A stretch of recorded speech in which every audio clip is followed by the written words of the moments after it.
आज की कहानी का शीर्षक है ज्ञानचंद की लाल टोपी। ज्ञानचंद नामक एक जिज्ञासु भक्त था। वह सदैव प्रभु भक्ति में लीन रहता था। रोज सुबह उठकर पूजा पाठ ध्यान भजन करने का उसका नियम था। उसके बाद वह दुकान में काम करने जाता। दोपहर के भोजन के बाद वह दुकान बंद कर देता और फिर दुकान नहीं खोलता था। बाकी के समय में वह साधु संतों को भोजन करवाता, गरीबों की सेवा करता, साधु संग एवं दान पुण्य करता। व्यापार में जो भी मिलता उसी में संतोष रखकर प्रभु प्रीति के लिए जीवन बिताता था। उसके ऐसे व्यवहार से लोगों को आश्चर्य होता और लोग उसे पागल समझते। लोग कहते, या तो महामूर्ख है, कमाए हुए सभी पैसों को दान में लुटा देता है, फिर दुकान भी थोड़ी देर के लिए ही खोलता है। सुबह का कमाई करने का समय भी पूजा पाठ में गवा देता है, या पागल ही तो है। एक बार गांव के नगर सेठ ने उसे अपने पास बुलाया। उसने एक लाल टोपी बनाई थी। नगर सेठ ने वह टोपी ज्ञानचंद को देते हुए कहा, यह टोपी मूर्खों के लिए है। तेरे जैसा महान मूर्ख मैंने अभी तक नहीं देखा, इसलिए यह टोपी तुझे पहनने के लिए देता हूँ। इसके बाद यदि कोई तेरे से भी ज़्यादा बड़ा मूर्ख दिखे तो उसे पहनने के लिए दे देना। ज्ञानचंद शांति से वह टोपी लेकर घर वापस आ गया। एक दिन वह नगर सेठ खूब बीमार पड़ा। ज्ञानचंद उससे मिलने गया और उसकी तबीयत और हालचाल पूछे।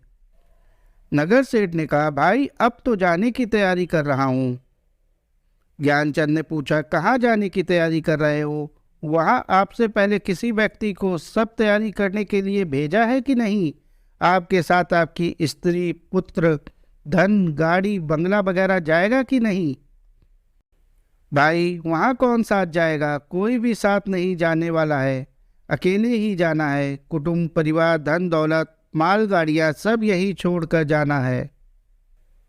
आत्मा परमात्मा के सिवाय किसी का भी साथ नहीं रहने वाला है।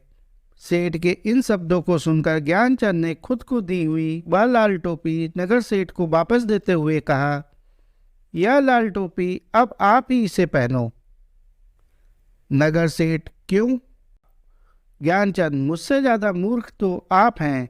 जब आपको पता था कि पूरी संपत्ति, मकान, दुकान, दुनियादारी आपके साथ नहीं जाने वाले, तब भी आप जीवन भर इसी लालच में लगे रहे और आवश्यकताओं की पूर्ति होने के बाद भी आप और कमाई करने के स्वार्थ में लगे रहे, शारीरिक भौतिक इच्छा पूर्तियों में लगे रहे और सत्कर्म नहीं किए, जरूरतमंदों की सेवा नहीं की, ईश्वर की भक्ति नहीं की, भजन नहीं किया, दान नहीं किया, धार्मिक कार्य नहीं किए, धर्म का प्रचार नहीं किया, परलोक जाने की आपने कुछ भी तैयारी नहीं की। अब आप खुद समझ जाइए कि सबसे बड़ा मूर्ख कौन है।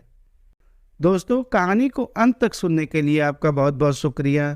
कहानी अगर पसंद आई हो तो कमेंट करके बताएं और इसी प्रकार की कहानियों के लिए कहानी को लाइक और चैनल को सब्सक्राइब कर लें।